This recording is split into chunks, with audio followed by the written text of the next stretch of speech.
അടുത്തിടയ്ക്ക് ഒരു ചാനൽ, ആ ചാനൽ എന്ത് ചെയ്തു എന്ന് വെച്ച് കഴിഞ്ഞാൽ അതും CPM കോൺഗ്രസും കൂടി ഓപ്പറേറ്റ് ചെയ്തതാണ്.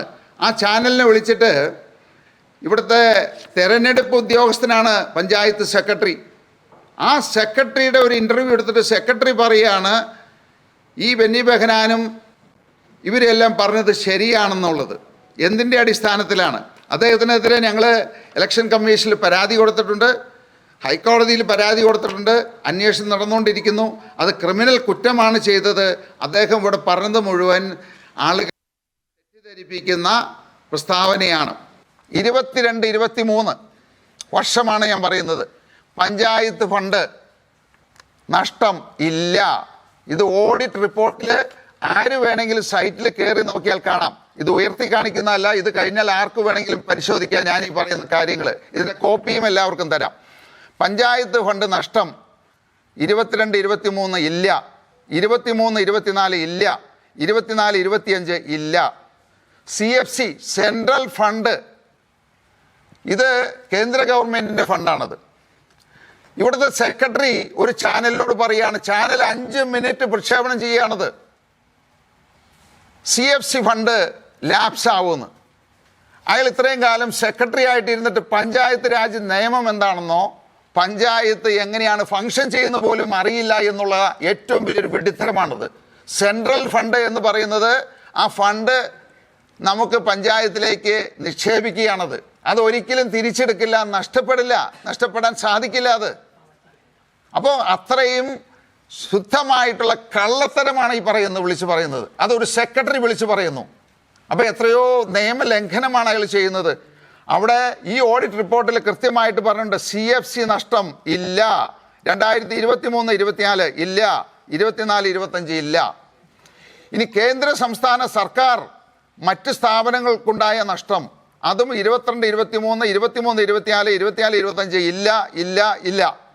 സംയുക്ത ഫണ്ട് എന്ന് പറയുന്നു കഴിഞ്ഞാൽ പഞ്ചായത്തും ബ്ലോക്ക് പഞ്ചായത്തും ജില്ലാ പഞ്ചായത്തും കൂടി നടപ്പിലാക്കുന്ന സംയുക്ത ഫണ്ടാണത്. അവിടെയും 3 വർഷവും ഇല്ല എന്ന് തന്നെയാണ് ഉത്തരം. ഇനി സംയുക്ത ഫണ്ട് വിനിയോഗം 100%, 3 സാമ്പത്തിക വർഷവും 100%. വരവ് നഷ്ടം 22-23 0 എന്ന് പറഞ്ഞു കഴിഞ്ഞാൽ നമ്മുടെ ഓൺ ഫണ്ട്, ജനങ്ങളുടെ നികുതി പണം നമ്മൾ കളക്ട് ചെയ്യുന്നതാണ്. വരവ് നഷ്ടം 0 ആണ്. 23-24 0. 24-25 18,460 രൂപ വരവ് നഷ്ടം സംഭവിച്ചിട്ടുണ്ട്. അതായത് പ്രൊഫഷണൽ ടാക്സ് ചില കമ്പനികളുടെ, അത് കിറ്റക്സോ അല്ലെങ്കിൽ ഞങ്ങളുടെ സ്ഥാപനങ്ങളല്ല, മറ്റ് ചെറുകിട സ്ഥാപനങ്ങളിൽ നിന്ന് ഉദ്യോഗസ്ഥന്മാരുടെ കുഴപ്പം കൊണ്ട് വന്നിരിക്കുന്ന നഷ്ടമാണ്. അതിൽ ഉത്തരവാദി ആരാണ്? സെക്രട്ടറി അജി ടി എന്ന് റിപ്പോർട്ടിൽ കൃത്യമായിട്ടുണ്ട്. അതിൻ്റെ ഉത്തരവാദി ഭരണസമിതിയല്ല. ആ നഷ്ടം വന്നിരിക്കുന്നത് 18,460 രൂപ. സെക്രട്ടറിയാണ് അതിൻ്റെ ഉത്തരവാദി.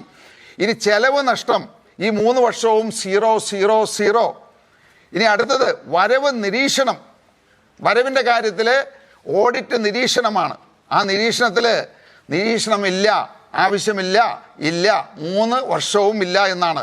ചെലവ് നിരീക്ഷണം ഇല്ല. അന്വേഷണം ആവശ്യമുണ്ടോ?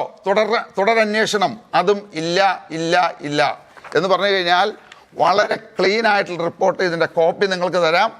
ഈ പറയുന്ന ഓഡിറ്റ് റിപ്പോർട്ടുകളെല്ലാം സൈറ്റിലുണ്ട്. ഞാൻ ഈ പറയുന്ന വസ്തുതകൾ തെളിയിക്കാനായിട്ടുള്ള കാര്യങ്ങളുണ്ട്.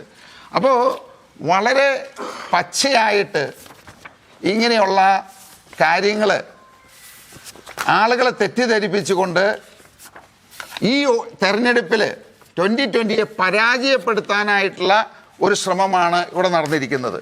ഇനി 32 കോടി രൂപ നിക്ഷേപമുണ്ടെന്ന് പറയുന്നു. ഞങ്ങൾ 2015 ഭരണം ഏറ്റെടുക്കുമ്പോൾ ഞാൻ പറഞ്ഞു 39 ലക്ഷം രൂപ കടമായിരുന്നു.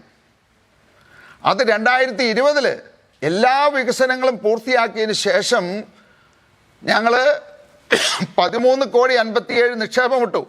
2025 ഇപ്പോൾ 10 വർഷം തികയുമ്പോൾ ആ നിക്ഷേപം 32 കോടി രൂപ 96 ലക്ഷം രൂപയാണ് ഡെപ്പോസിറ്റ് ഉള്ളത്. അപ്പോൾ അതൊരു നിക്ഷേപമില്ല എന്നാണ് ഇവിടുത്തെ കോൺഗ്രസ്സുകാരും കമ്മ്യൂണിസ്റ്റുകാരും പറയുന്നത്.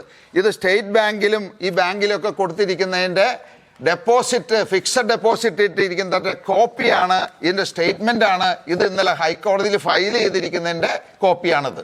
ഇത് നമ്മൾ സൈറ്റിൽ പോയി കഴിഞ്ഞാൽ ഹൈക്കോടതിയുടെ സൈറ്റിൽ, കാരണം സെക്രട്ടറി തെറ്റായിട്ടുള്ളൊരു വിവരണം നൽകി, അയാളുടെ പേരിൽ നടപടി എടുക്കണമെന്ന് പറഞ്ഞുകൊണ്ട് കോടതിയെ സമീപിച്ചിട്ടുണ്ട്. കോടതിയിൽ കൊടുത്തിരിക്കുന്ന സത്യവാങ്ങിലുള്ള സ്റ്റേറ്റ്മെൻ്റാണ് 32 കോടി രൂപ 96 ലക്ഷം രൂപ ഇന്ന ബാങ്ക് ഇന്ന അക്കൗണ്ടിൽ ഡെപ്പോസിറ്റ് ഇട്ടിട്ടുണ്ട് എന്ന് പറഞ്ഞിരിക്കുന്ന സ്റ്റേറ്റ്മെൻറ്റും സാക്ഷ്യപത്രവും. അപ്പോൾ നമുക്ക് വിശ്വസിക്കാമോ? കാരണം കോടതിയിൽ നമുക്ക് കള്ളം പറഞ്ഞ് ഇങ്ങനെ ഒരു റിപ്പോർട്ട് കൊടുക്കാൻ സാധിക്കില്ല.